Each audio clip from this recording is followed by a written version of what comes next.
Hey Frank, how you doing? We're getting this thing going here. We had a little bit of technical difficulties. Facebook was not allowing me to open this up. If anybody has any input on getting this going on the laptop, it's definitely throwing me some technical issues. Good to hear, Frank. Good to hear.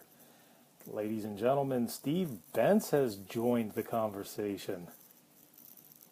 And happy Father's Day to you as well. Hey, Jarrell, what's going on? How is everybody doing this evening? Nice. Thank you, thank you, thank you. I am going to be throwing this out there for a Q&A session. So if there's things that you've been wanting to ask, haven't reached out, go ahead, fire away. Hey, Mr. Whitley, how are you doing today, sir? Yeah, anything that y'all are looking to ask about concerning my training, my style of coaching, how I go about getting things done, send them all over. Frank, great. Frank just came in and said, can't wait for the next seminar. We are currently working on dates for November in New York and Ohio. Stay tuned as we get those solidified. I'm also looking at North Jersey and a few other places to bring the workshops to. As we get those things solidified, I'll be making the announcements up on the public feed, and we'll get these filled up and let the breakthroughs continue. Hey, Sean, how you doing? Good to have you. With Sean joining the conversation, that is one of the things that I actually was looking into covering today, card tearing. For those that have been seeing the feed, you may have noticed that I started working with the legendary bodyweight practitioner Al Cavadlo, and he has been, his focus here lately is on cards. I'm not going to go too much into his story. He's working on a really, really good blog post, getting that thing going. So I'm going to leave that story for him to tell. But he's been doing pretty incredible with the cards. And I was going to cover a little bit of that today if people have some questions, whatnot, regarding that.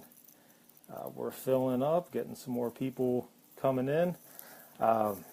So again, I'm going to open this up. Anybody got any training-related questions that they want to fire over? And as people continue to join in, I'm going to put this question right back out to all of you. I'm running this off of my phone at the moment, and I was trying to get in off of the laptop, but it's not even giving me the option to go live. So if there's anybody in there who has more experience with Facebook Live and they could assist me in getting things up and running on the laptop, I would be much appreciative of that. Hey, what's going on there, Zach?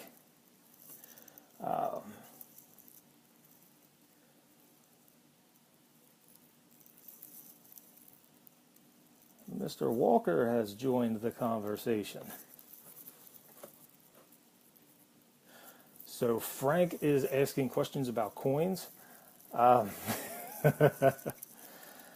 Coins, in particular, I'll talk to Frank more one-on-one because he has a little bit of experience coming into this with that.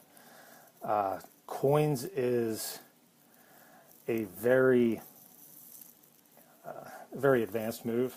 It's been extremely damaging to me working with the coins, especially over the past 14 to 16 months. Probably the biggest hindrance with the coin bending is my left hand will randomly go numb just throughout the day. Yeah, Zach is typing some wonderful messages to me here on the live feed.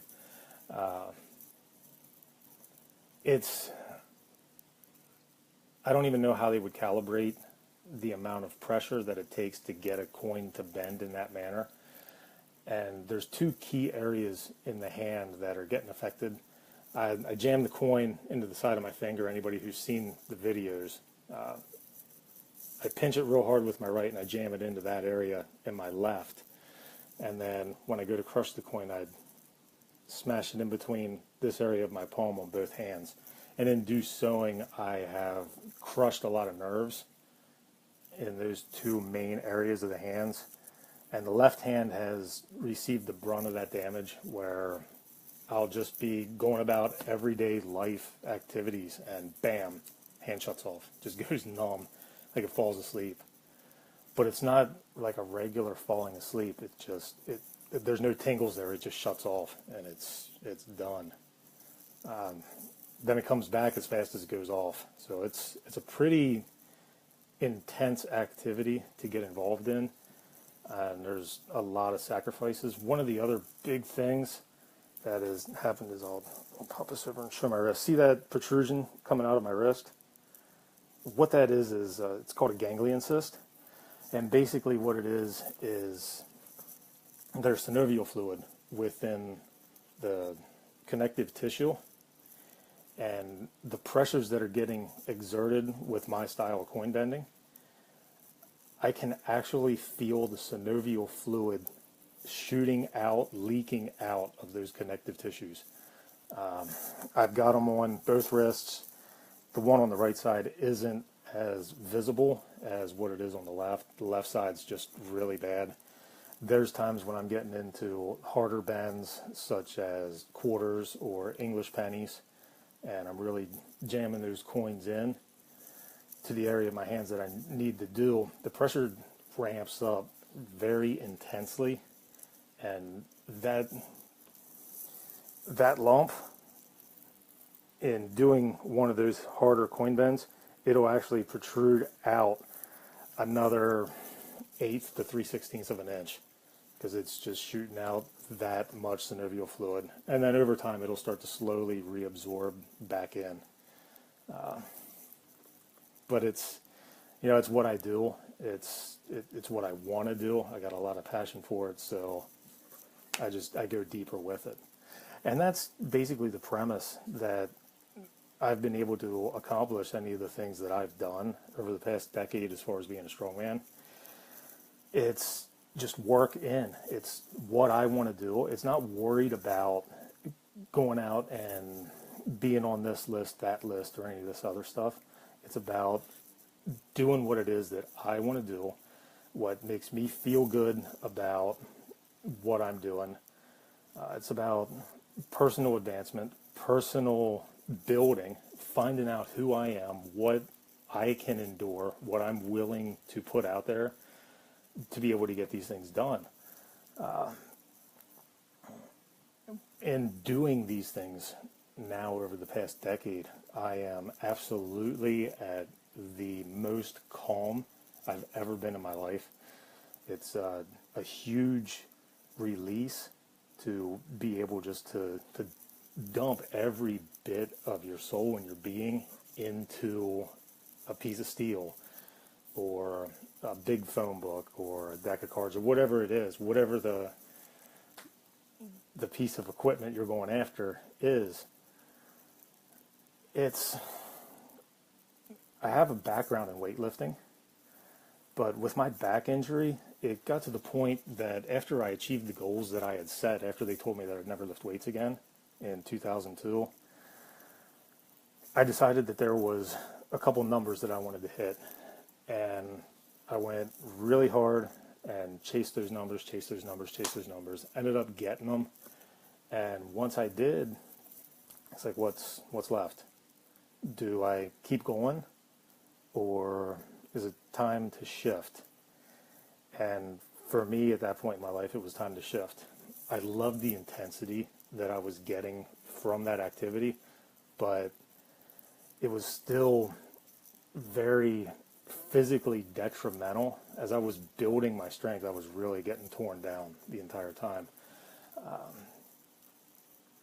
Just constant issues with the low back from all the compression that powerlifting was throwing in, those movements, the squat, the deadlift primarily, just lots of spinal compression. So I loved it. I did what it was that I set out to do. Felt great about it, but it was time to move on. A year later, not quite a year later, found this activity, and at the request of a friend, started tearing phone books. Totally, it started up just basically as a dare. A friend of mine saw somebody on TV rip one, told me about it, asked me if I could do it, and said I have no idea. And grabbed one off of the shelf. We were in the office at work, grabbed one off the shelf, ripped it in half first time I tried it. It was one of the big key things with that was I didn't say no. I didn't build up any kind of a self-limiting belief that said, no, you can't do this, or yeah, maybe somebody else can, but that's not for me. And I didn't let any of that come in. So I looked at it as, I don't know, I never tried it. So let's try it and see. And with that kind of an attitude, I went right through and took care of it the first time. Did it look like it looks now? No, not by any stretch of the imagination. It was work. I gutted it out. It was an ugly tear, but I stayed with it. It felt good, even though it felt bad and pretty terrible doing it. I just stayed with it and kept going, and next thing you know, there it is. Bam, it's in half. And we're standing there in the office, and we're looking at this thing and just laughing. Like, come on, really? There's got to be a fluke. There's no training specifically for that activity. There was no coaching at that point. It was just look at it, squeeze real hard, figure it out, and make it happen. And that's what I did. That was my big start into this world. And that mentality is what has allowed me to carry through. It's also what has, I believe, allowed me to share this activity with so many people through the workshops, through the Skype coaching, through the performances. It's just taking those things and moving forward, always moving forward. One of the lines that I really like to say is when I'm working with people and they don't particularly get something done the way that they wanted to do it, or get it accomplished in the time frame that they wanted to do, and people will talk about wanting to okay, so there's a question. Brent Clark just came in. How many women do I know who can blow up hot water bottles?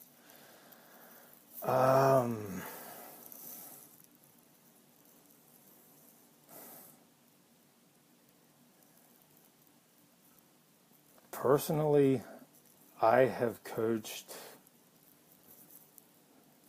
Kathy Dooley, Catherine Matson,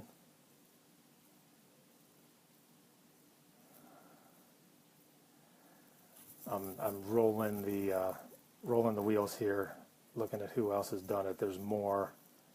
I'm going to keep that one playing in the background here. Right off the bat, those two come to mind, and there are videos up on YouTube of both of their performances with that. Blowing up the hot water bottles is, again, it's just like what I was talking about. It's all about that self-belief and thinking that you can do it before it happens. I know Jarrell's in on the call, so he can jump in here. I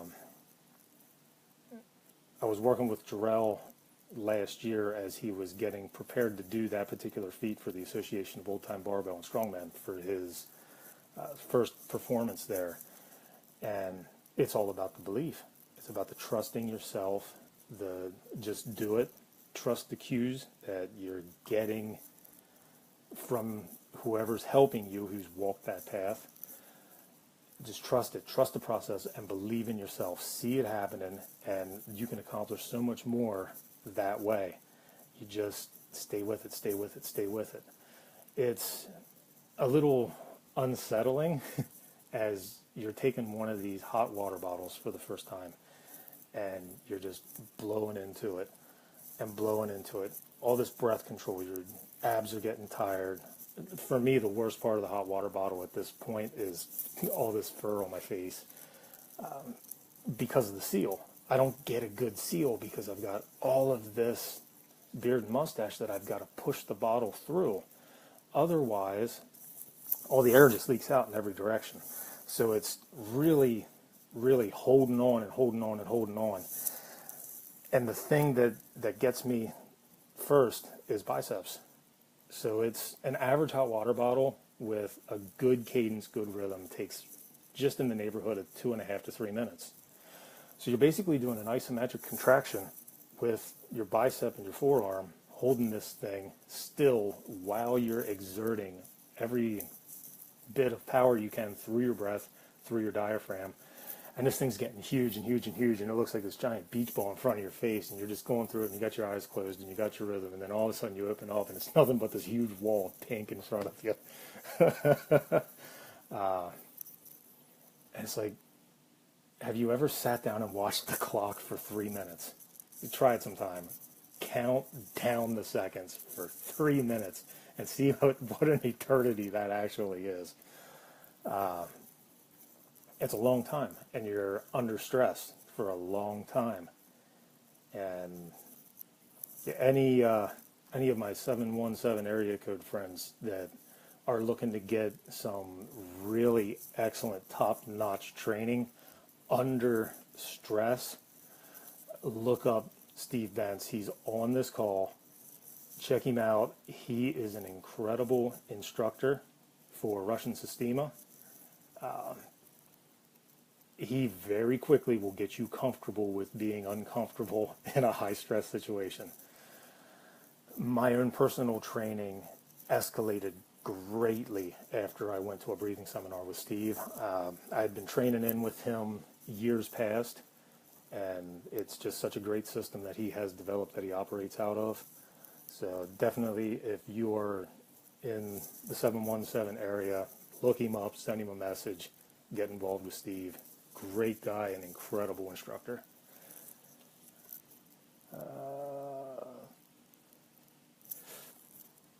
Frank, we'll catch you later. Send me a message. We'll talk a little bit more. Frank's got to jump off. He's got some things that he's got to do with the VA. So wish him well and getting everything done there that he's got to take care of. We've got a lot of new people jumping in on the call, just catching this through different points. Again, for those who had just come in that didn't hear me before, it's a question and answer session primarily. If you've got questions, send them on over. Let me know what's on your mind, what you want to hear about, my style of training, my style of coaching, things that I've gotten out of this over the past decade. And in turn, again, for those people that just jumped on the call, I'm going to put this out too. I'm going off of my phone at the moment for the live feed. I was trying to get this started up through the laptop. I was a few minutes late in getting it started because Facebook wasn't cooperating with me. I was not able to initiate a live feed from the laptop. If anybody out there has done more of these live feeds that has a little bit of insight to how I can get this going on the laptop, which would make things a lot easier for demonstration purposes, because I'm just sitting here holding the phone. Please send me a message if there's just something that I'm missing here to get this thing going. Okay, anybody who's still with us got any particular questions?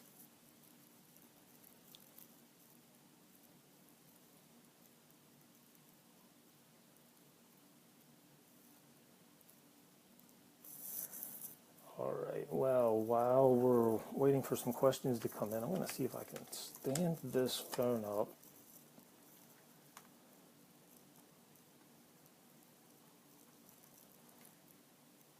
Make this work. See what we can do here. So one of the things that I really wanted to touch on with this call is one of my favorite feats is tearing decks of plastic coated playing cards. And there's there's so many different cards, types of cards, brands of cards that are out there on the market. I'm just going to show a few. A great starting point for cost as well as resistance level is just something like out of the dollar store. These particular cards, you can find them. They're 2 packs for $1. Pretty inexpensive getting started, moving forward with these. From there, you can find a lot of the dollar stores now are stocking used Las Vegas playing cards. So they take these decks and they put them through for whatever length of time they use them in the casino, pull them out of circulation. They send them off to the residents of one of the correctional facilities, as I've been told by the distributor. They resort the cards, package them up, and send them back out for the secondary market. There are some other readily available cards, such as Maverick. You can find these at Walmart for, I believe they were 88 cents a pack the last time I picked these up. And then the Dollar General store is carrying the classic playing cards. You can pick these up for $1 a pack. And there's a place out in Nevada called Spinetti's where you can actually order bulk playing cards right by the brick. These are unsorted bulk playing cards. You can get them 60, I believe it's 64 decks for 29 and change plus shipping, or 144 decks for 59 and change plus shipping. Okay, some questions. From Jarrell Lindsay, how do you address the mental approach to bending harder shoes?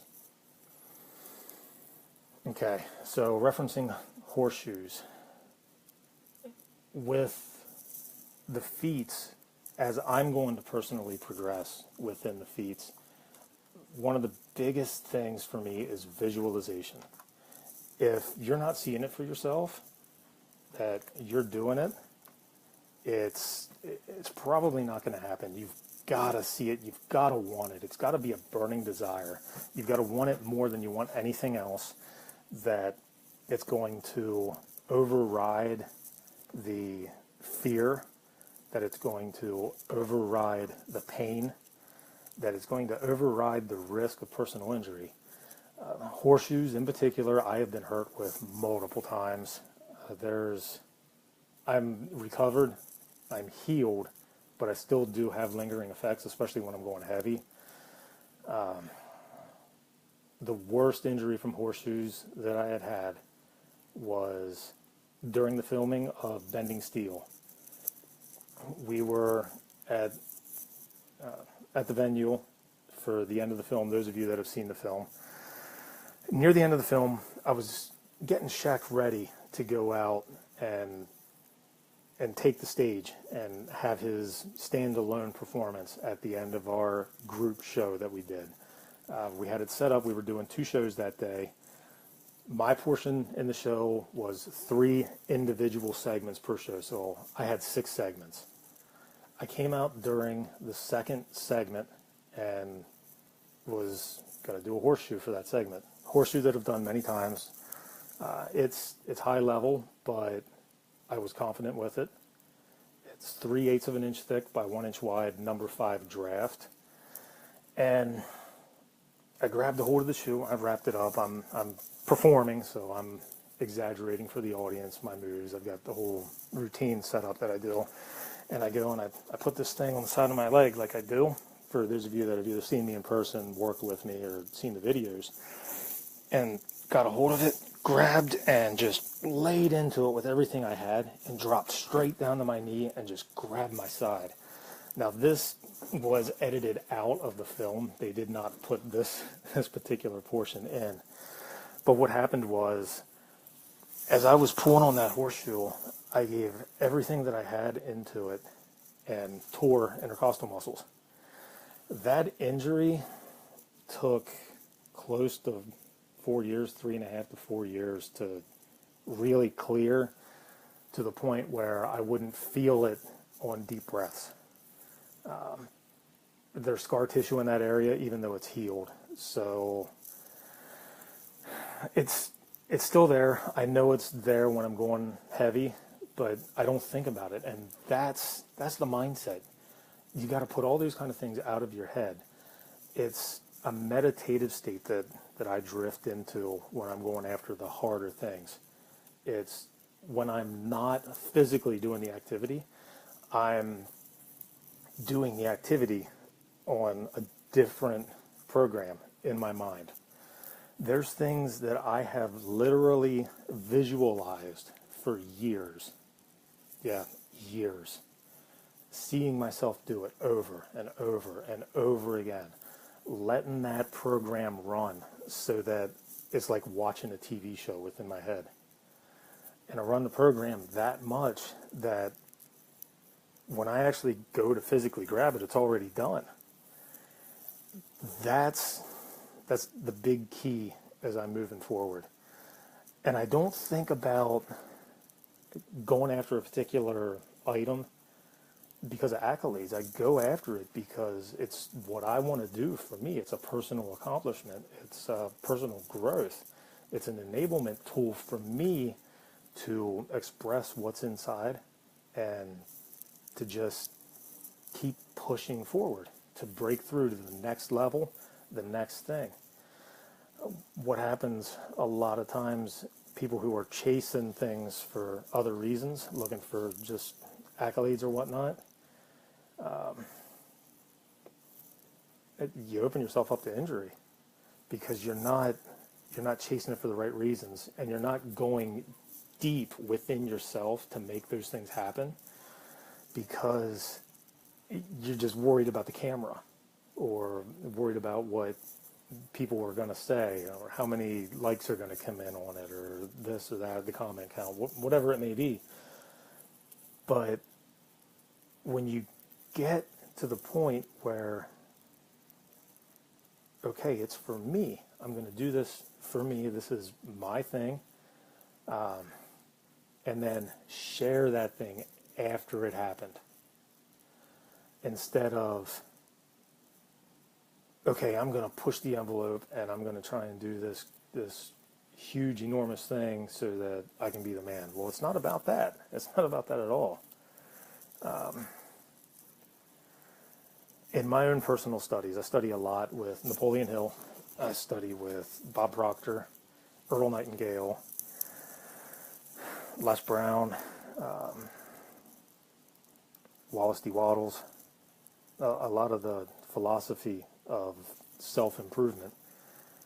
And, it's a different mentality where you do what it is that you do for you first, and then everybody else can benefit from it because you operate that way out of a state of creation as opposed to a state of competition. So what they teach, and this is a very common theme throughout all of these individuals and their materials, is if you're operating out of a creative state, everybody benefits. One of the particular lines is more life to all, less life to none. That comes from Wallace D. Wattles' book.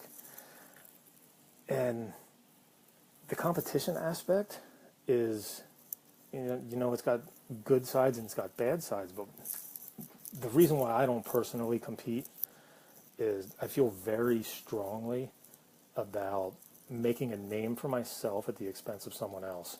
A lot of times competition is about a winner and a loser, and that's not where I operate out of. Everybody's a winner if they're pushing their boundaries. They're doing everything that they can do to make themselves better and make themselves advance. What is my favorite Earl Nightingale material by Dave Whitley? So, my absolute favorite Earl Nightingale material, Dave, is one line.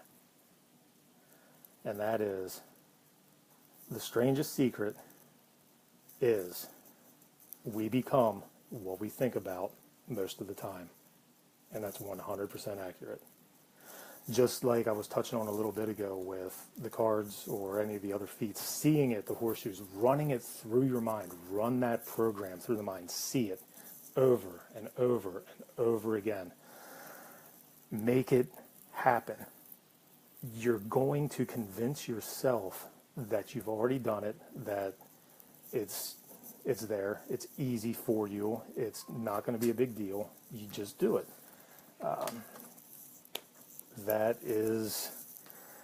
That's one of the biggest takeaways from all the philosophy study that I've been doing, is you become what you think about most of the time. So Jarrell, did I answer your question, or do you have some more? Mr. Heslop, how are you today, sir? Ladies and gentlemen, we just had Captains of Crush number 4, Tommy Heslop, join us. Let's all hear it for Tommy. Very nice, very nice. Again, there's been more people coming and going as we're proceeding through this, so I'm going to put this out for those who weren't on when I said it earlier. This is primarily a question and answer session. If there's anything that you are looking to ask, fire those things over and I will answer your questions as best I can. Primarily with my training style, my coaching style, things that I've learned over the past decade doing what it is that I do. Good to hear, Tommy. How's the tendonitis and everything holding up? Back to smashing heavy grippers again, or?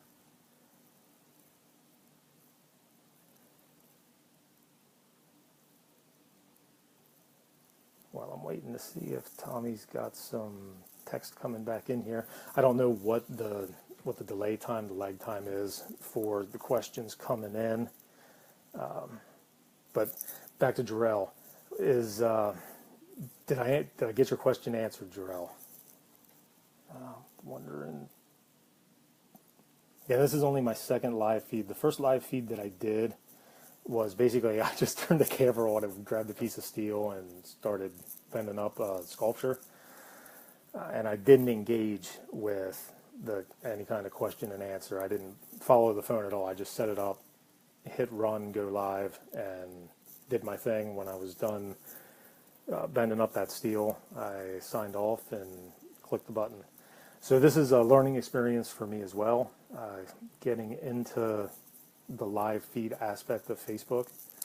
But again, I got all these cards now sitting here just looking at me. So while I'm waiting for some questions to come in, I think I'm going to take care of a deck of these. I was having some fun earlier today working with Al Cavadlo with some card pairing.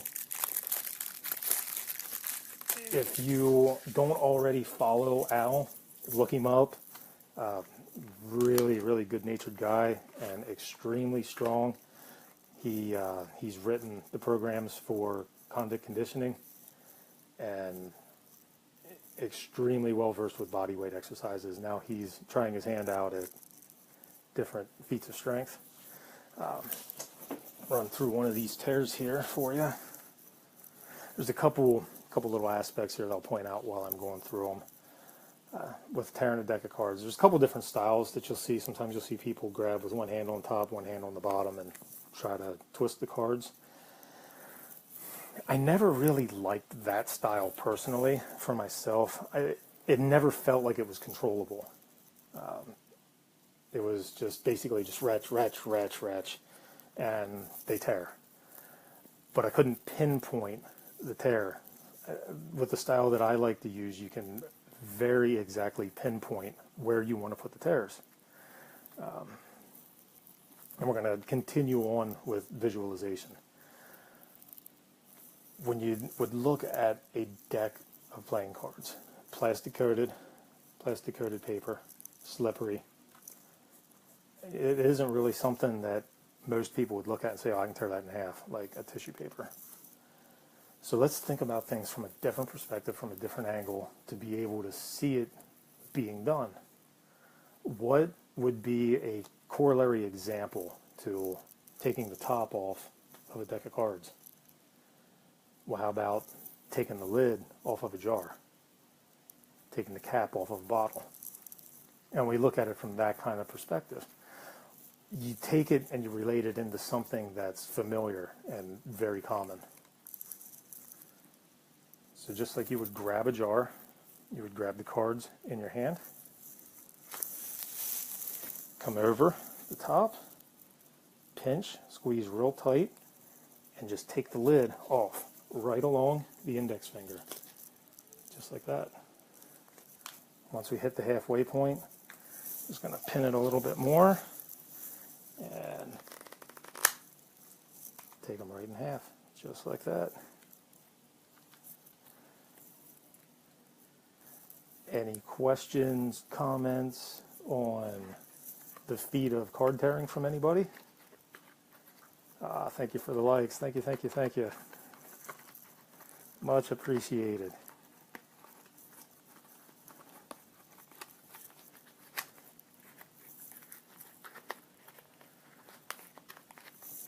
Again, for those that just came in, some great places to get cards to start out with this are,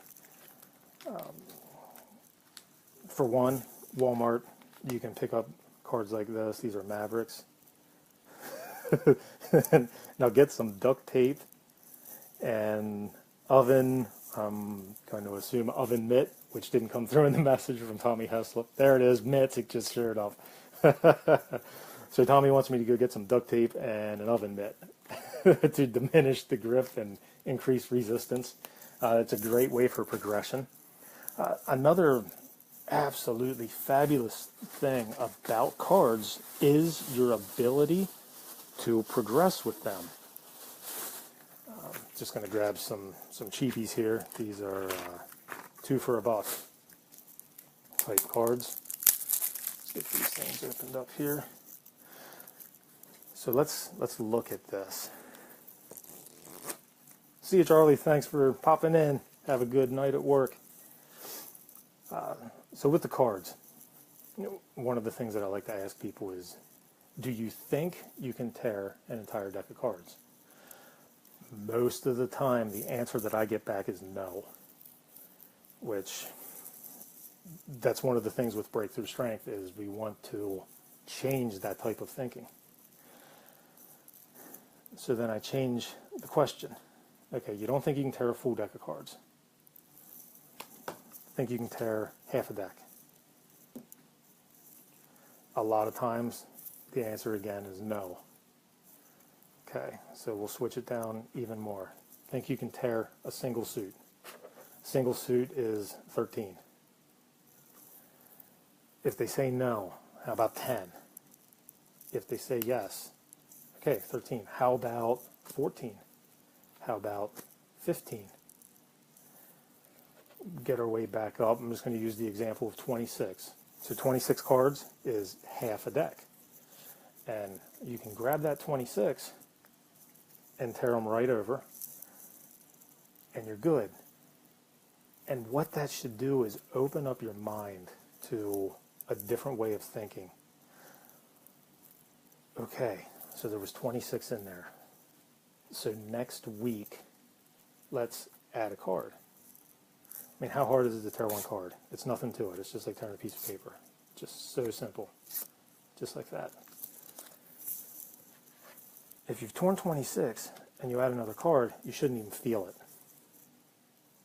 That's the next week. Week after that, you add another card. Now you're up to 28. If you do that progression, 1 card a week for 6 months, which is 26 weeks, you'll have the rest of the deck. And in 6 months' time, through constant progressive improvement and just progressing, you'll get to the point where what you thought was impossible becomes commonplace. Just that simple. And it's all about that type of mindset and what you're going to accept for yourself. Again, adding 1 card a week, you don't even feel it. That type of a training scenario several years ago when I was still doing squats, there was a video that came out by a company called Functional Hand Strength, and they put a video out with a fellow by the name of Joe Kinney. And he talked very heavily about a 20 rep squat routine. And myself and a friend of mine decided, okay, we're going to experiment with this and we're going to see what happens through this 20 rep squat routine. And the first day I did it, I started in the basement with 135. So an Olympic bar in a power rack, pins set to just below parallel, 135 on the bar, 45 on each side, 20 reps. Just good cadence, good pace, everything under control. By the end of the 20, I had felt it. I knew I had did something that was outside of what I was accustomed to doing. Next workout, I came down, put the 135 on, and added a 2.5 on each side. So now I was up to 140, 20 reps. Finished my set, racked it, left the bar loaded, went upstairs, went about my business. Next day, came back down, pulled the 2.5s off, put 5s on, raised it another 5 pounds, 145. As this continued to build, in a 3-month period, I took myself for a 20 rep squat from 135 to 315 by simple, small, progressional steps forward, and never thinking that I couldn't do it. The steps were that small that you didn't even feel the steps. They just happened.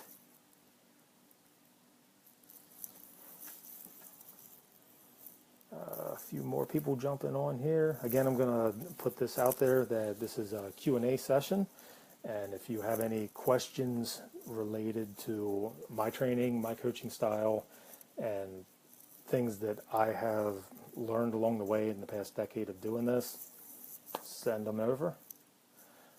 Again, with the new faces that are coming, there's a lot of coming and going happening here on the Facebook live feed. 1 set every day.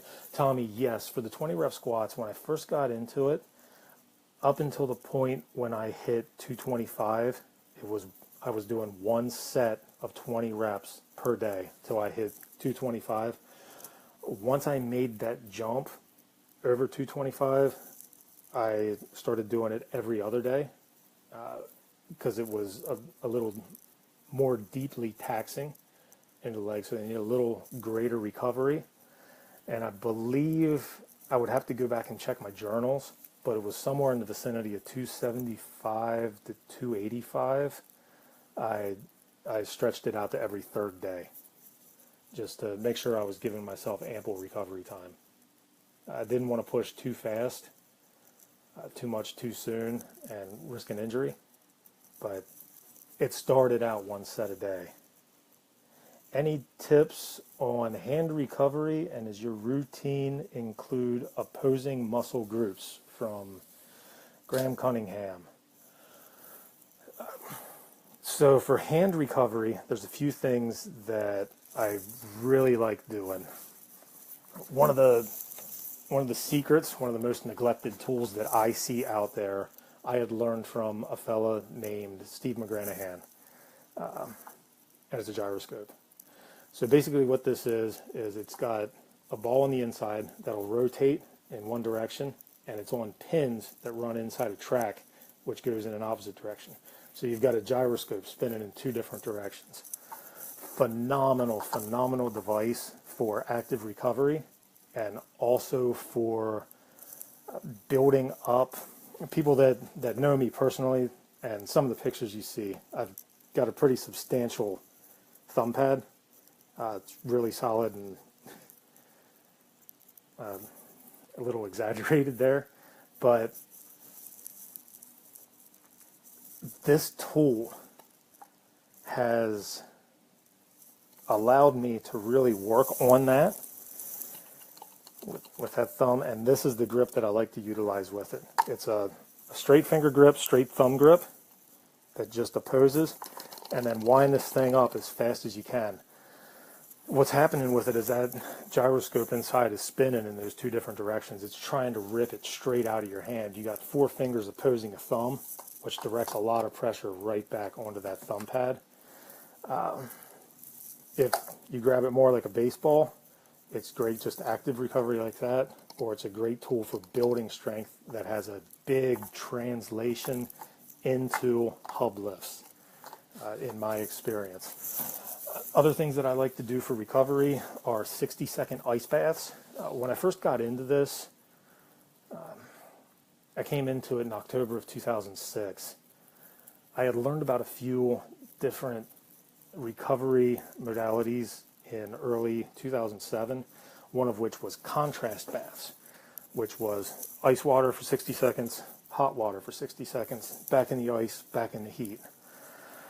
I had done that for a while, but I ended up taking it down just to 60 seconds in the ice water and was basically getting the same results as far as the recovery. So that's what I've stuck with. For skin tears, which get associated with card tearing and some of the other feats, where you have a tendency, as you're building up conditioning, of losing skin in this area here and right along this area of the index finger. Things that I like to use, now, as long as you don't have any allergies with this, I'm not a physician, so I can't speak on anything like that. But from a personal perspective, I like virgin coconut oil, and I'll rub it onto the affected areas. Or I use a product called Burt's Beeswax. 2 specific product lines that they put out. One is in a tin that's like a shoe polished or snuff can tin that has a picture that's reminiscent of Hillbilly Jim from wrestling, for those who remember WWF wrestling back in the 80s. It's a waxy paste type material. It packs in there really good. That stuff works phenomenal. Burt's Beeswax also has a lip balm version that it's just like a chapstick size container, where you can do very focused applications and not get your hands all greasy from the product. I like to use that when I have open skin issues, like after I wash my hands. It's easy to carry in your pocket, wash your hands, get everything good and dry, pull that out, get a little bit back in there, quick healings.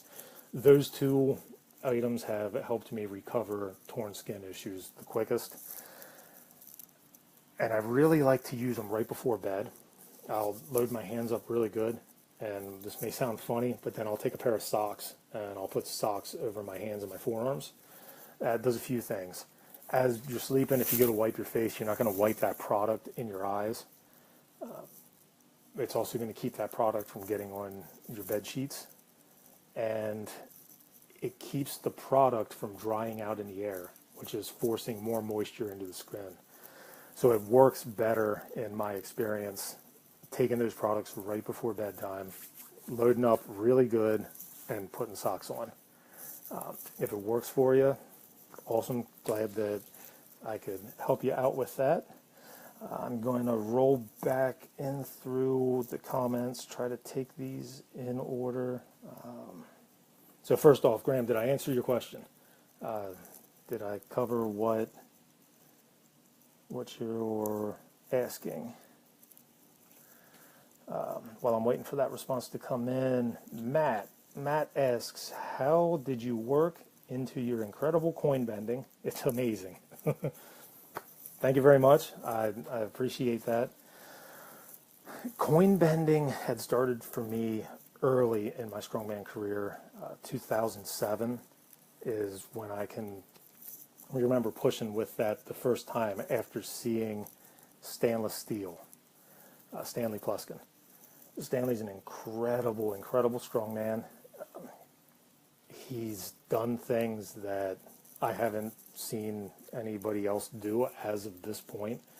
Some of the craziness that he's come up with and put out there, and has done it routinely. His nail driving is my absolute personal favorite to watch. He has a very unorthodox swing style, and he would routinely take on top of a beer keg. He would set his keg up for his stands, and so nothing was clamped. It was just sitting loose on top.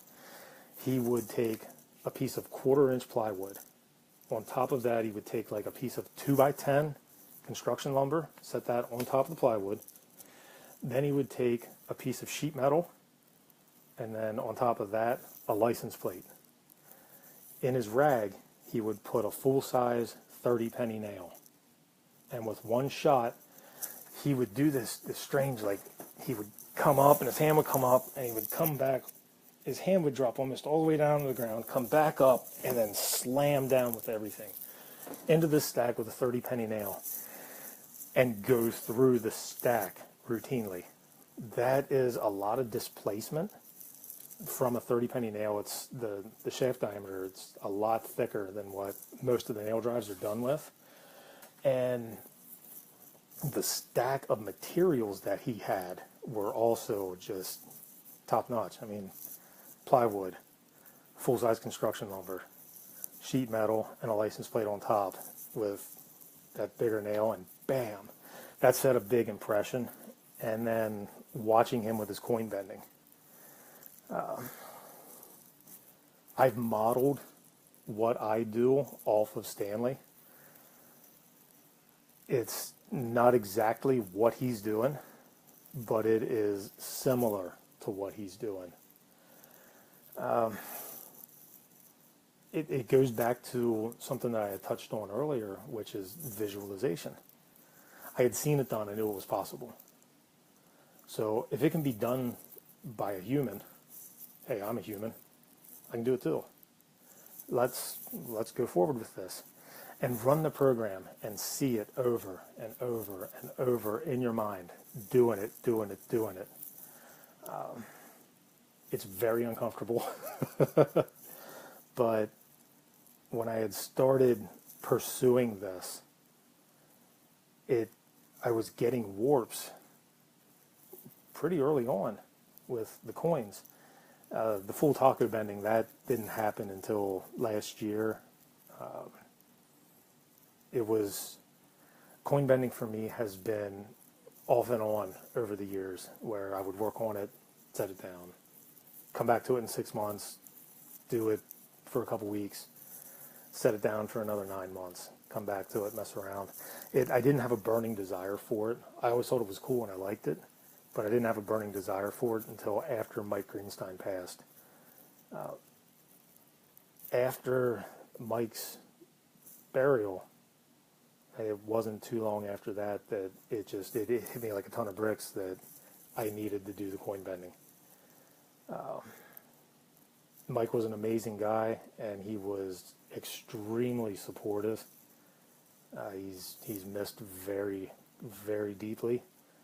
You may have seen him on America's Got Talent at 93, pulling cars and trucks with his teeth in New York, right on the show America's Got Talent. He had he had called me up one day, and it's Chris, I'm going on America's Got Talent, and I'm gonna start off pulling the car with my teeth. I just laughed and said, Mike, that's absolutely great. I love it. I wish you all the best and absolute success. He went on there, smacked it out of the park. His next appearance is coming up, and he calls me up, and we're talking about what he's going to do next. And so the next thing that he's doing is he's going to pull a truck. He's going to do a truck with the teeth, with people in it. And he said, Chris, I need another act. If they let me progress past the truck, I'm going to need another act. I'm only going to pull so many cars. They're only going to want to see that so many times. I'm only going to go so big with that before it's time to move to something else. I said, okay, what do you got in mind? He goes, I want to do the nose bend. And I'm on the phone with him, and I'm just quiet. I'm like, okay. He goes, can you get me some steel? I said, okay. What do you want? 1/2-inch round bar. okay? And off, just pulling out of memory, I believe the length was 30 inches. I would have to, again, go and check.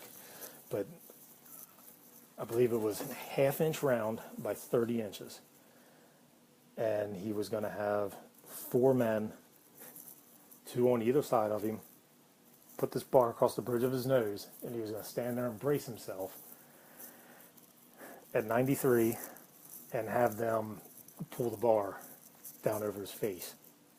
And I'm just like, okay, this is going to be absolutely incredible as far as TV history goes, but at the same time, I'm concerned for my friend. But I said, you know what? This guy has been doing this way longer than I've been on the planet. So if he's asking me to help, you know what? I'm going to help my friend. He knows what he's doing. So I got the steel for him, had it here, and he didn't make it past that second round with the truck pull. Sigh of relief. I kept the steel. Didn't send it to him. And he let it drop for a little while. A couple months go by, and we're on the phone, and he brings up the AOBS, the Association of Old Time Barbell and Strongman Reunion. And he's going, okay, you got those steel bars for me, didn't you? I'm like, what steel bars, Mike? For the nose bend for America's Got Talent. I said, yeah, I got them here. What's going on? He goes, I want to do one at the dinner. Okay. He goes, I want you to coordinate and set it up. Like, great. So the responsibility of getting the bars for him, and then also the responsibility of setting that feed up. But he was absolutely amazing. And we went out, we picked the 4 guys to help with the feet. 4 guys of very similar stature, so that they wouldn't be off balance, that they were, Mike was not very tall, so he needed guys that were going to be taller than him, but not much taller than him. Like somebody my size wouldn't be appropriate to do that feat with him. So we got guys that were matched. Talked to them, went out, had a couple run-throughs in a segregated area, and we went about the dinner.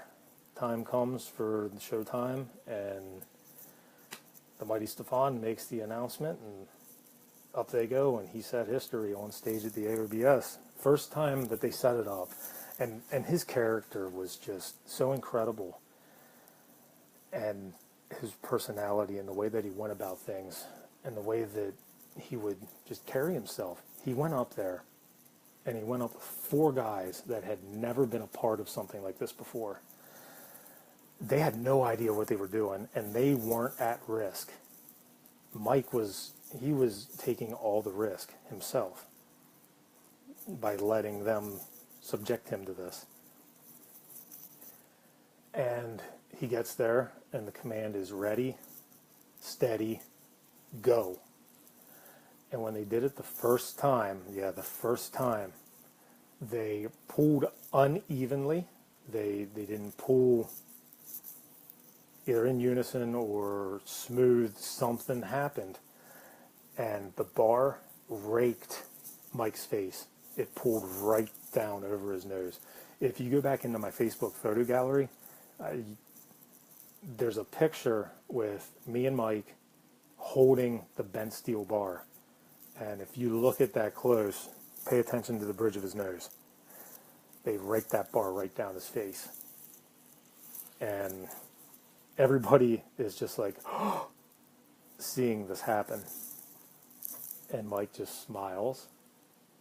And he very calmly and confidently says, put it back up, boys. And he got back into position, gave the command, ready, steady, go. And this time everything worked right. They pulled it down. Those 4 men pulled a 1/2-inch steel bar right over Mike's face. Incredible to see, and absolutely wonderful watching his perception of what was happening and how he stayed positive through the entire event. And again, that relates back into all of this feat training. It's keeping that positive mindset. It's about visualizing what it is that you want it done. Don't let negative things come in and disrupt what it is that you're doing. You always have the option and the ability to react or respond to any situation. And reactions tend to lean toward the negative. Responses tend to lean toward the positive. Because you can control where you're going when you respond. You have a thought process about it, whereas a reaction is just a reaction. It's this happens and this happens. But when you can control that, you can stay positive, keep it positive, and keep moving forward. In my own personal studies, again, it's a very strong, recurring theme is you attract more of what you put out. If you're going to stay positive, you're going to bring more positivity back into you. If you operate out of a negative plane, you're going to bring more negativity back to you. And it's amplified. A lot of them will say amplified by a magnitude of 10. So the more good that you can put out and the more good that you deliver, the more good that's going to come back to you. And it doesn't necessarily have to come from the same place that you're giving it to. It's going to come back in from all kinds of different angles. And again, whether that's positive or negative, that's just in my observations, that's how it's been working. And I'm more in tune with it now after studying these philosophy lessons as long as I have been. So back to the coins. So Mike, after Mike passed, I really got into the coin vending. One of the first bends that was ever seen by anybody was by John McGrath in 2009. John was coming over from Ireland, and he was spending some time with me, doing some training and whatnot, and then we were going to the AOBS reunion that year. I jumped on the Amtrak and went up to New York City. John was coming in out of New York, Ireland, and then through New York. So I went up to pick him up at Penn Station and then ride back together. And we had been talking about my somewhat fascination at the time with the coins and my dabbling here and there with it up until that point. And he brought me a bag of English and Irish pennies, which are about the thickness of a U.S. penny. Like older U.S. pennies are thicker, the ones that are full copper content, and that's what these were. So a little bit thicker than like a new penny would be. The newer ones generally tend to be a little bit thinner. The older copper ones were a little thicker. So it was a copper coin with that type of thickness, and the diameter on those is similar to a $50. Like a U.S. $50. And he hands me this little baggie with maybe 20 of them in there. He goes, brought a present for you. And we're sitting there, and for those of you that have ridden the Amtrak trains, we were at the forward end of the car. So it's two benches facing each other. And we're sitting there. I've got my back to the door, forward of the car. John's on the other side, and I open these things up, and I'm looking at them, and I'm just like, these things are so cool looking. They're just absolutely awesome. And that was a big touted feat, looking back through history, is people having the ability to bend an English penny. A lot of times when it was referenced, that's what they were talking about, those big English pennies. So I grabbed my suede out of my pocket, folded over this thing, sitting there on the Amtrak, and same style that I'm using to this day. I pinched it real hard with a key pinch with one hand, jammed it into the index finger of the other, braced my hands against my body, and just cranked with everything that I had. Turning red, came up, had a big gash in my finger. It wasn't bleeding, it was just a big dented gash from basically driving that coin into the finger that hard that you're basically trying to touch the bone through the flesh. As terrible as that sounds, it feels even worse.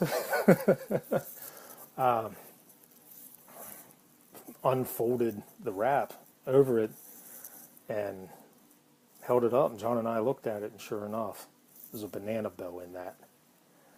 So I've been doing it for quite some time, and it's just been a passing fancy in the past. It comes up and then it goes away, and then it comes up and it goes away. But after Mike passed, it has really been a burning desire and sitting paramount in my training. And more so than anything else, I just love doing it. It's so absurd and ridiculous to sit back and look at this just pile of mangled coins that I have. And on the other hand, it's as simple as doing that. Because it's what I want to do. And that's the thing. It's not about putting it up to get 100 likes on a picture or whatever it may be. I am very thankful for all that. I love the support that the community's offering back to me. Y'all are wonderful. But it's not for that first. It's for me first. And then after I get to accomplish that and experience that and work through those things, then I get to share it with all of you. And then what you do with it and where you take it in your own life and your own desires and your own goals, that's up to you. But if I can help, I'm here. I've got a few spots that are opened up with the Skype coaching. So if I can help you out in that direction, let me know and we can get something worked out with that. But that's the coin bending. So Matt, did I effectively answer the question that you had?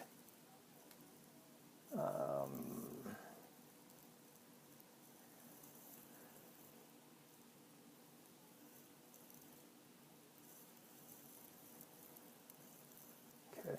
Yes, Graham, sleeping with mittens on, yeah, that would get a little bit hot. I like just using a regular medium weight sock for the hands. With the mittens,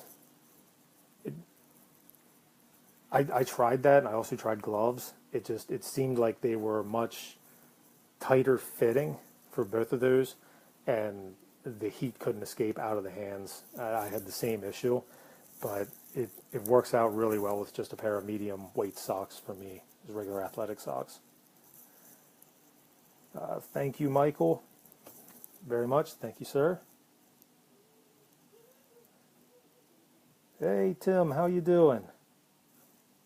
Yes, Dave, absolutely. Mike was the man. Greatly missed.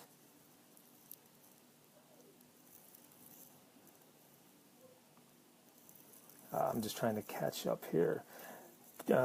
Graham, did you read any books on mindset or just develop it through the training? So, getting started into the feats, I was able to do it with this type of a mindset. I didn't start studying the mindset until about 5 years ago. when I started getting involved with philosophy. In the past 4 years, I've been heavily, very deeply studying philosophy. And the things that I've learned in the last 4 to 5 years have just, they backed up everything that I was doing as a strongman to achieve the things that I had done in that realm up to that point. It was visualization, positivity, burning desire, all of those types of things, just seeing it repeatedly happen. My wife can tell some stories about me, especially in the first 2 years. I was a complete fanatic, maniac doing this stuff. Like 7 days a week doing it. I've got x-ray films that my chiropractor at the time had taken where these two bones in both hands are kind of jagged from repeated fractures from crushing steel. It's what I wanted to do. My hands would keep me up at night. I couldn't sleep. First 2 years, I lost so much sleep because my hands just hurt that bad because I kept fracturing the bones, ripping chunks out of the center of the palms. The first short bend that I did was a 60 penny nail. There was one video up on YouTube at the time. The fellow's channel eludes me. But it was an underhand bend. And he grabbed the hold of this thing and pulled it down and then turned it over and crushed it. And I was like, yeah, I can do that. Went out to Lowe's, grabbed some 60s, not timber-tized, full-size 60s. And in the meantime, I was looking at some of the websites out there. Iron Mind was one of the ones I was referencing. And they were talking about the bag of nails and the blue nail being like a 60.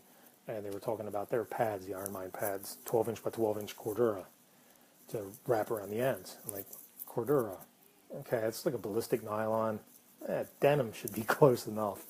So I go over to Lowe's and I grab my 60s, run over to Walmart. They still had a fabric department at that time. I mean, we're rolling back 10 years ago. And I bought a yard of Walmart denim out of the fabric department. Came home, cut this into 12-inch by 12-inch squares, folded them into thirds, and rolled up the two ends. Grabbed up on this thing underhand and just started laying into it. And it started moving. Stayed with it, stayed with it, stayed with it, stayed with it. Got it to the point where I felt comfortable switching my hands over and drove into it, drove into it, drove into it, drove into it. Got this nail bent. First time by just sheer determination. In the process of doing that, I tore the center of both palms between the size of $1.50. I totally ripped the skin straight off my palms in doing so. That had me laid up for a little while. As far as bending goes, as that healed, but I still did other moves that didn't hit that area, like tearing cards and tearing phone books and whatnot.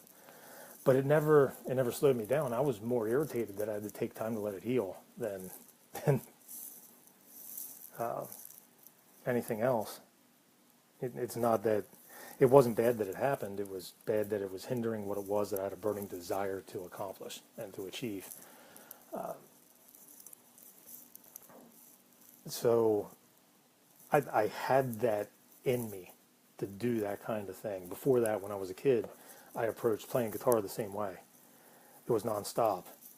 It was 3 to 4 hours a night. Every night I had this guitar in my hands. When I would go to bed, I would put the CD player on repeat on the bands that I was into at that point in time, just pumping into me all night long, hitting the subconscious. I didn't have any training in training the mind. I just did these things. And then finding the philosophy later in life and reading about it, it was one of those great aha moments where the light just flips on. It's like, you know what? Everything that I have been doing to achieve every goal that I ever wanted in any of these burning desires can be applied to every aspect of life, no matter what it is. Work, family, personal relationships, friendships, anything that you want to do, it's the same formula. And you do it and you get it done. And then you move on and repeat the process. Do it and do it and do it and do it. So, yes, I have trained my mindset and have trained to develop it at higher and higher levels.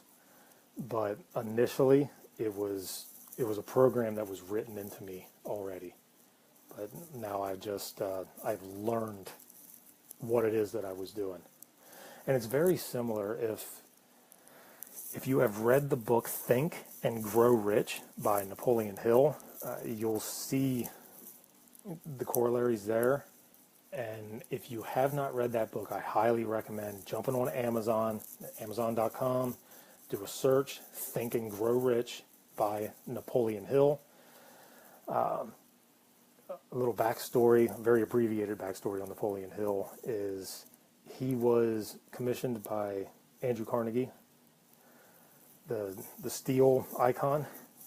He put it to Hill to write a philosophy of personal achievement for the common man over a 20-year period for no pay by the richest man in the world. Andrew Carnegie at that point in time was the richest man in America. And Hill accepted. Carnegie made the connections with different people that he would need to interview. And in the process, he interviewed like 500 of the most successful people of the time. And those 500 people were all doing the same thing. And they weren't taught, they were just doing the same thing. And it's the same thing that I had tapped into early. I just learned now how to use it in all aspects. So again, you're looking for something that's going to help you in personal growth. Absolutely do not hesitate. Order a copy of Think and Grow Rich by Napoleon Hill. It's a game changer. There's another one out there that's based upon it, which is called The Secret by Rhonda Byrne. You can also see a movie of The Secret on Netflix for those of you who have Netflix. There's The Secret, and then there's another one out called The Meta Secret that are both on Netflix. They're phenomenal. There's things in the book that are not in the movie. There's things in the movie that are not in the book. So I highly recommend both of those. They are great. Okay, I'm going back through and trying to catch up here to the questions. Matt, is there a way you would recommend starting the progression into doing bending coins knowing it'll take years, if at all? Yes. The thing that you want to start doing progression-wise is lots of cards, lots of hard cards, very difficult cards, difficult tears. For my style of coin bending, it's a lot of pinch, it's a lot of thumb. So when you're starting card tears, it's that same key pinch that plays along with that. I jam the coin into this section. I jam the cards into that section. They are not the same thing, but they are similar. Those who have been following my progression through the years, I believe it was 2008 when I put a video up. There's a video up on YouTube where I'm sitting in my office, I'm kicked back casual, I've got a Bluetooth in my ear, where I'm on the phone and I grab a miniature deck of a miniature deck of Hoyle cards. They're about this size. And in 30 seconds, without the individual I was on the phone with, knowing what was going on, no grunts, no screams, no carrying on, I took a thumb-sized notch out of the side of that mini deck in 30 seconds. Card tearing. It is a huge developmental tool for any and all other things hand strength, in my opinion. That, in conjunction with this little guy doing it the hard way by having straight fingers, those two things have worked hand in hand in helping me progress. A corollary activity is grip sport, which is more about overcoming gravity with heavy objects that are very awkward and odd to get a grip on. That's not where my passion lies. There's really only one grip feat that I personally like to perform, and that's the hub lift. And again, that little tool that works right into it. So they've worked very well for building up my thumb, building up the strength of my hands. And the next thing with doing this, in again the style that I do it, which is small wrap, I've bent US pennies, I've smashed them all the way over in 2 small index cards. So minimal padding, not wrapping a whole lot of stuff around it and getting leverage. Yeah, it's the coin's bent. The coin starts, it jams into my finger. I key pinch it. This finger braces it, and the coin just wraps around my right index to get it started. So it's doing this. It's just rocking right over that bone. Very similar to a short bend. You grab a short bend and you get a start in it, you get a kink in it, and then you get it between your palms and you crush it. It's the same thing. Once the coin started, then I transitioned in between my hands.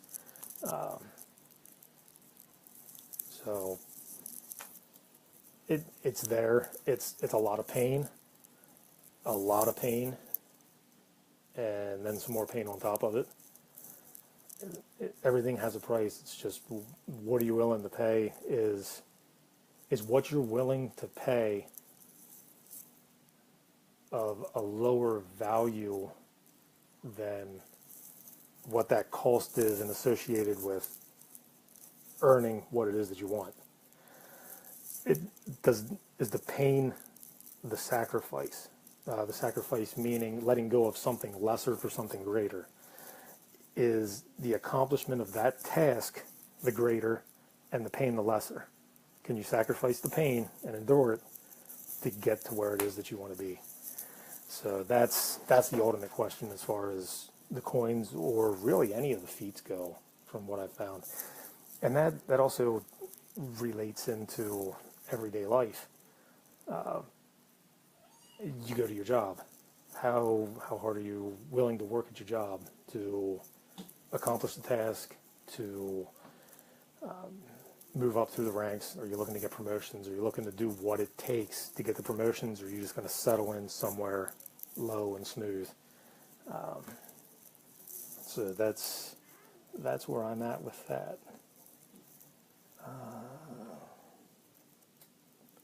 Jarrell asks, what is my favorite thing about the current strongman community?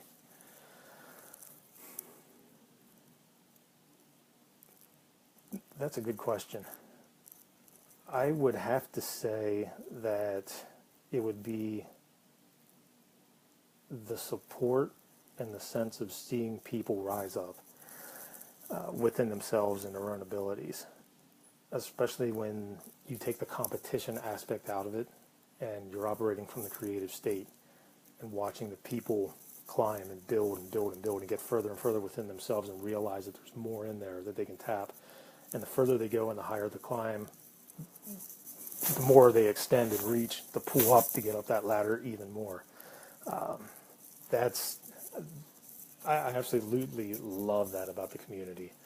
And that's sitting back and watching not just the subculture of the feats of strength performers, but everybody, the people that are pushing themselves and out there cheering for the next person in the kettlebell sport, the people that are pursuing anything as far as personal endeavor and advancement, and just getting all the rallying behind them to keep moving forward. It's a great thing. And it's extremely strong in the strongman community.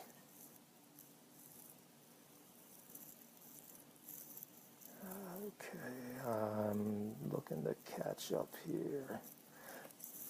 Did the nail cut through the wraps when I was hurt? So that's going back and referencing my first 60 penny nail bend. The nail did not pierce all the layers of the wrap, what it was I had unconditioned palms. It did puncture through a few layers, but it didn't go all the way through. Went through like the first two or three. I still have the wraps. But what happened was, it was the amount of pressure that I was pushing on with very unconditioned soft palms at that point in time. I had been doing lifting, and I had a great ridge of callus where the bar would sit right across here, but the rest of the hand was just not able to take those pressures, and pushing and pushing and pushing and pushing, the material caught, and I stayed on it until what initially I felt happened was the skin separated from the flesh below it, and then I just stayed with it until it physically just ripped off. You're very welcome, Mike. So there's a lot of coming and going here, and again, this is my second time on the Facebook Live, so I'm learning this as we go. I'm trying to figure it out as we go. I can't really see who all is on with us right now, but anybody that just joined us, this is primarily a question and answer session that I'm doing, some demonstrations here and there about my style of training, my style of coaching, things that I've accomplished after 10 years in the Feats of Strength game. Any questions that are out there, go ahead, feel free, fire them over. I'm caught up with scrolling through. I just got a warning indication here on my phone. So what happened was, I was trying to get on Facebook Live on my laptop. This is the second time that I've done it. The first time I didn't engage back and forth with anybody. I just hit live, go live, run, and I went out and scrolled a piece of steel and just let you all come along with me and watch the process happen. So with this, I'm looking for more of an interaction. And the laptop wasn't giving me an option to go ahead and go live off of the laptop. So I had to run it off my phone. I was a few minutes late in getting it started. I apologize for that, anybody who was waiting to jump on. So if anybody out there is familiar with the Facebook Live for PC, and they can help me out with what I need to do to enable this thing, because I jumped on their help menu real quick, but it was very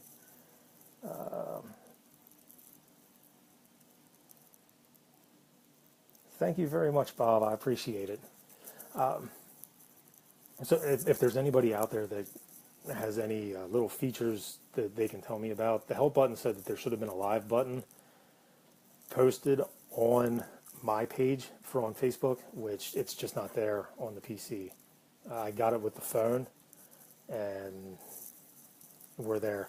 But a few minutes ago, I just got a 10% battery warning on my phone, so we're going to probably wrap up here in about 5 minutes as my battery dwindles. Or if I'm in the middle of a story and the feed shuts down, you know what happened, the battery died on the phone. I'm not set up in an area where I can have this thing on the charger currently. But again, opened up. Any other questions that anybody has? Looking at this time, while we're getting any of those typed up, let's have a deck of casino cards. These are coming from the Edgewater Hotel Casino Resort. Let's see how these things go. Cards like this. Looks like these are these Gemicos. They appear to be Gemicos.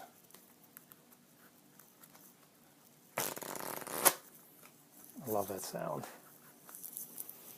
But again, with the decks of cards, I like to have a lot of visualizations with what it is that I do with the feats, and how can we look at something to make a task appear easier in the mind. Let's not think of a deck that's about 5/8 of an inch thick of plastic coated paper trying to tear through it. Let's look at this as if it is a jar. And what do you do when you have a jar? You take the lid off the jar. So we go ahead and we grab this, and we squeeze real tight, just like we would squeeze the jar. And we come over the top. There's that key pinch I was referencing earlier. Squeeze real tight, and this feels like it's an added resistance deck, so I'm just going to brace my hands back. That's an important thing, is knowing what it is that you're working with and how to respond to the piece as it offers things that are not going quite the way that you wanted them to. What happened with this deck? You can see there was some really added resistance in there. It's got my hand all red. This thing was it was a pretty tough deck. And as I'm out here away from my body and I'm pushing and pushing and pushing, you might have noticed a little bit of shaking going on as I'm dumping the power into it. And I felt as though I was entering into an area that was unsafe. What can happen with card tearing when it's in that kind of a thing, and you're pushing and you're pushing and you're pushing, you're driving hundreds of pounds of pressure into this? If an outside edge card just lets loose and the rest of the deck doesn't go, that card can have a tendency of compromising your grip. You're in this plane, flying back, and the next thing you know, under hundreds of pounds of force, you end up jawing yourself. I've been there a few times, had that happen. It's not a fun scenario. So what I did was, so this wouldn't drop out of point of reference, I just stood up, kept the same grip, and brought my hands back against my torso. That way, if there was any kind of a slip, it's not really going to do a whole lot to me. As I felt safe and secure, as safe and secure as I could be, and applied the pressure, in one movement, I went nearly 3/4 of the way through the deck on one hit. So at that point, I just do a slight modification. I'll go ahead and pin that in just like this. And as I finish this off, I'm going to bring it closer to the microphone just because I love this sound. Just like that. Tear these right back. Nice straight tear. Hi Robert, hi Bill. How you guys doing tonight? Thank you for the likes, appreciated, much appreciated. Again, battery life is rapidly dwindling down. I'm going to throw this out there. Let's do one more question, and then I'm going to wrap this for tonight, and we'll pick it up again at a later date. In the meantime, while I'm waiting for any questions to come in, I've got a few spots open in my weekly Skype coaching program for anyone who's interested in working more extensively with me, getting deeper into the philosophy studies, how they relate into the feats of strength, and how they also relate into everyday life to allow greater accomplishments in everything that you do. Bob, great. Thank you, sir, for stopping by and checking out the live feed. Very appreciative of your support. Welcome back, Tommy. Tommy, if I cut off I'm running on the phone and the battery's about to tank on me. Just looking for another question. Merle as well just jumped back on. Again, my battery's about down. I'm just waiting for one more question to come through from anybody who's on. And then we're going to wrap up for the evening. What do you got? Who's out there? Again, I don't know what the time delay is. Bob, I will absolutely do that. Thank you, sir. Thank you very much. I don't know how quick in real time the questions and whatnot come over with how fast people are typing. So just kind of waiting a little bit here. See if anybody's got anything. everybody who jumped on, who has been spending some time with me this evening here. Thank you so much for coming on, for going on my storytelling ride. I'm very appreciative of all the likes that have come in so far. Anybody else, if you like what's going on, please hit the little like button. Help me grow with this kind of an interaction that I can put out. Get people thinking within themselves about what it is that they can accomplish and help providing service out there and what it is that I do. Very appreciative of it. Thank you so much. By the way, Merle, those the yellow horseshoe glasses are great. To me, it looks like a pair of sunglasses, like sunglass frame. Graham, thank you so much. I appreciate you spending the time with us.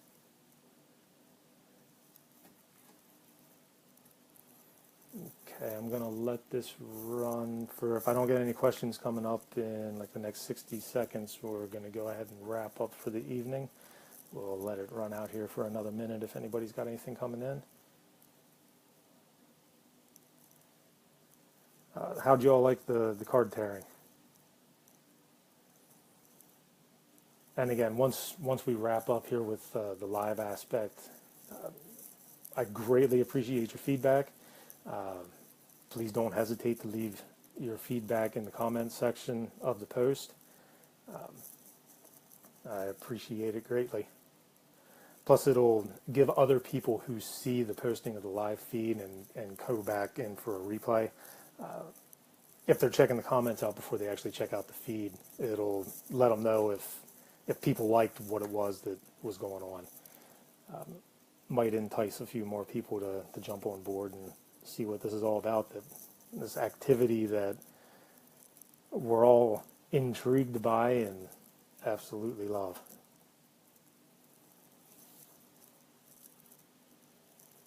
Okay. All right, everybody. No more new questions are coming in, so I'm going to go ahead and wrap this up for the evening. Thank you very much. And I will do this again soon.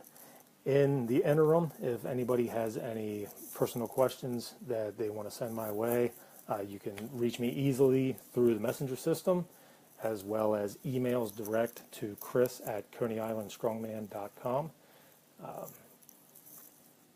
Thank you very much, and I will see you next time. Have a great evening, everybody.